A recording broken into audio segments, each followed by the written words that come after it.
Ladies and gentlemen, Kathleen Kirkpatrick.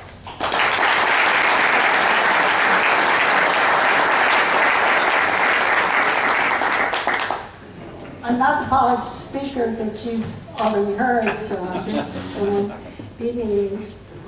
I want to thank you, Mr. McCarthy, for inviting me. This is just a great honor. And I want to thank all of you for all that you do for Catholic Charities.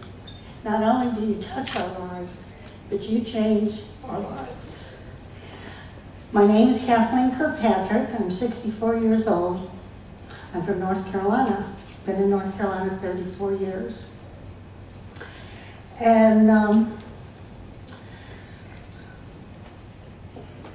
was a mother, stay-home mother.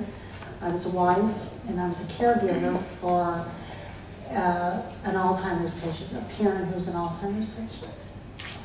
And after 21 years of marriage, I found myself back in the career, looking for a career, and I was a North Carolina State mortgage broker.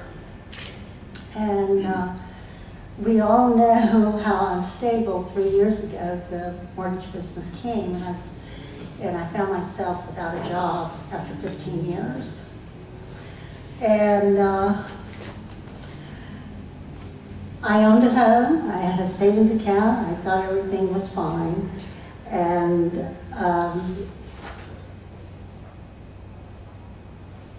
I felt secure, you know, and then after losing the job, you know, things began to fall apart. With no job and the property values quickly declined, I found myself, you know, starting to dip into my savings accounts just to stay afloat. I lived off my credit cards. I tried to do everything necessary to avoid foreclosure. I finally was able to sell my home, all my furnishings, and my $500,000 nest egg, who I thought I was going to be okay, quickly turned to $18,000. For 18 months, I tried to find a job. I couldn't find a job. And then all of a sudden I was interviewed for a job here in Baltimore. So I received an airplane ticket, came to Baltimore on January 3rd, 2011. I waited at the airport thinking my colleagues were coming in to interview me, and they never showed. So that night I spent the night at the airport thinking their flights were just delayed. And they didn't come. So the next morning I went to a hotel here in Baltimore thinking I'll be back because they're coming. They never came. So 3 days later I went back to the airport. I only had $50 with me then, and I spent 4 nights at the Baltimore airport. So the 9th day I went to the Baltimore Airport Police, and I told them my story, that I was stranded, no money, didn't know what to do. They said, you have till 1 p.m. today, or you will be arrested for vagrancy. So they said, no exceptions. You have to leave the airport. So I made all these calls, and I was in contact with social services here in Baltimore. And she said, you're going to have to take a tram, which I had no idea what a tram was, out of the airport to a bus station, get off the bus at such and such street, walk 3 blocks to our office. It was snowing. So I did that, get off the bus, and I'm on the phone with social services crying because I have no idea where I am. And she says, look up. Look up. And I'm thinking, what? It's snowing. What is she want me to look up for? And she said, I'm coming to get you. And here she was, the social service worker, coming to get me. I spent 5 hours at social services. I was horrified. And after 5 hours, she said, we're going to give you a cab, we're going to take you to a shelter. So I was relieved, but I was horrified. So they took me to a place called Sarah's house. And they told me I was at Fort Meade military base. I was given dinner, and I was assigned a counselor, Miss Caitlin Balmer.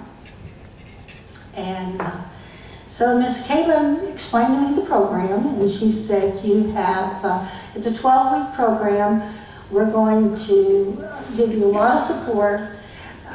They gave me classes, computer classes, they gave me type of resume, but the program is you get a job, they help you start saving money, and then they give you housing. And so we did that. And I was not a Maryland resident, so finding a job was a little difficult. So Miss Caitlin called me in and she said, we're going to change the program. She said, we're going to adjust it because you're not our average case. And so what we're going to do is find you housing first.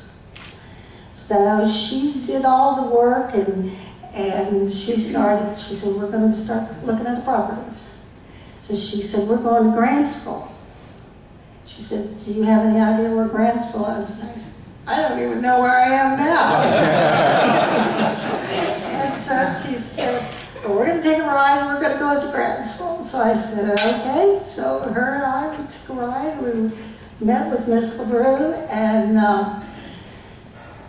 Miss LaRue interviewed me and everything. So I went back, and since it was crisis, emergency crisis, I was interviewed again, and they said, you're going home.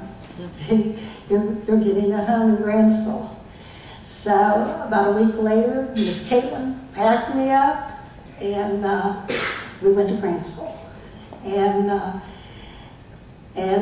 so the next morning, Community Action and Social Services were at my door. And they said, what can we do to help you? And I said, I need a job. And they said, well, what you need to do is call the Department of Aging, who has a training program for 55 years and older, and see about getting a job. So I called them, went to Cumberland, had no idea where that one was, and so they said, well, have you ever been up here before? And I said, no. And they said, you know, why did you come to this part of the state? And I said, I'm here. You know, so about a week later, they said, we want you to walk across the park, which is right outside our door, and we want you to interview for social services. So I went to social services. And with my mortgage skills and the customer skills, it seemed to be a good fit. I'm the greeter for the social services in Garrett County. And so, you know, it's worked out real well. I work 20 hours a week, and it's done what it's supposed to do. It's given me back the confidence to be here today. It's renewed my skills to start moving forward. And that's what I'm doing. I'm rebuilding my life in Maryland. And I hope I have put a face to what all you do to help us, because I had no idea what to do, and I had no idea where I was.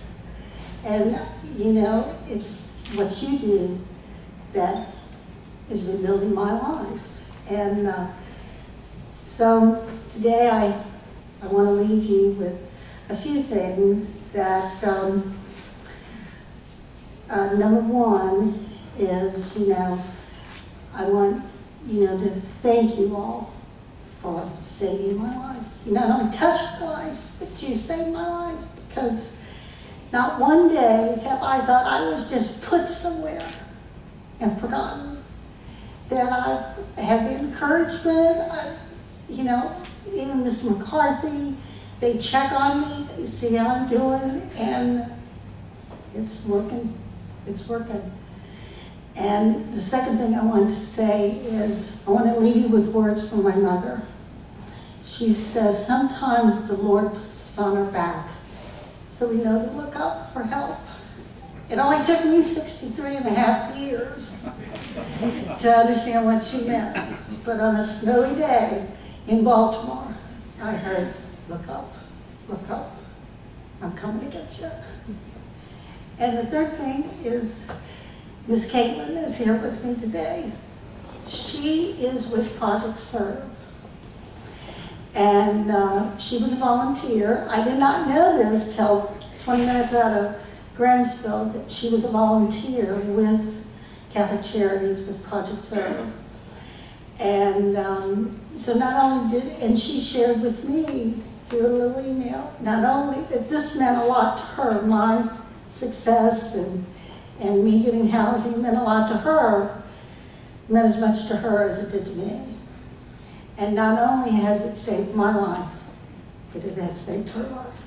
So there are a lot of faces that you touch. And I wish you all a Merry Christmas and a Happy Holiday.